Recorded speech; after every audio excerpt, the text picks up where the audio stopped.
মুক্তিকামী জনতার তাদের মুক্তির জন্য আহ্বান জানিয়েছিল, চলে আসুন 16 শহর। শহীদ ওয়াসিম, শহীদ আবু সাঈদ, শহীদ মীর মুগ্ধ সহ জুলাই আগস্টের গণ অভ্যুত্থানে একটি গণতান্ত্রিক ন্যায় বিচার সাম্যের বাংলাদেশ বিনির্মাণের জন্য সেদিন যারা বুকের তাজা রক্ত বিলিয়ে দিয়েছিল, আজকের এই সংহতি সমাবেশ থেকে আমি তাদের প্রতি শ্রদ্ধা জ্ঞাপন করছি, তাদের আত্মার মাত্রা কামনা করছি।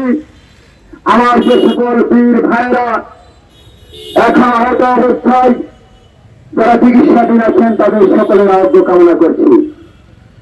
এই উপস্থিতি জুলাই নিয়ে কথা বলতে গেলে কথার কোন শেষ হবে না।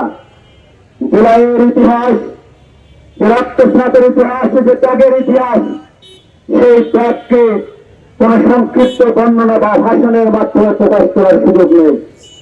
আমরা চাই জুলাইকে ধারণ করতে, যে জুলাই আমাদেরকে পথ দেখিয়েছিল, মুক্তিকামী জনতার পথ দেখিয়েছিল, যে জুলাই আজকে এরকম একটি উন্মুক্ত পরিবেশ তৈরি করেছে যেখানে দেশের জনগণ ৭১ স্বাধীনতার যুদ্ধে যে বাক স্বাধীনতার জন্য, যে গণতন্ত্রের জন্য লক্ষ লক্ষ শহীদ তাদের রক্ত দিয়ে দিয়েছিল, সেই ২৪শে সেই জুলাই সেই গণতন্ত্র, বাক স্বাধীনতা, সাম্য, ন্যায় বিচারের বাংলাদেশ প্রতিষ্ঠার ক্ষেত্রে পুনরায় আমাদেরকে পথ দেখিয়ে দিয়ে গিয়েছে। সুতরাং জুলাইকে শুধু বক্তব্যের মধ্যে সীমাবদ্ধ রাখলে চলবে না, জুলাইকে আমাদেরকে ধারণ করতে হবে।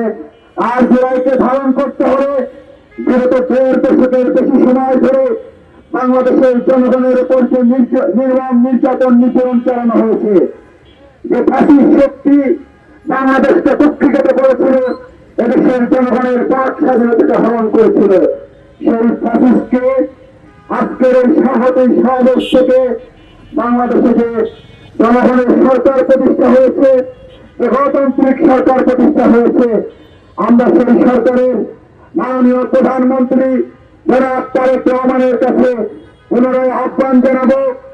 উনি ইতিমধ্যে বলেছেন যে উনি জুলাইয়ের চেতনাকে বাস্তবায়ন করার জন্য একই সাথে যেমন জুলাই সনদকে বাস্তবায়ন করবে, একইভাবে জুলাইয়ের চেতনা সকলের মধ্যে যাতে দীর্ঘজীবী হয়। এই জুলাই আগস্টে যারা আমাদের মুক্তিকামী ছাত্র জনতার উপর নির্মম নির্যাতন চালিয়েছে, গুলি চালিয়ে হাজার হাজার ছাত্র জনতাকে শহীদ করেছে, তাদের বিচার অনতিবিলম্বে নিশ্চিত করতে হবে।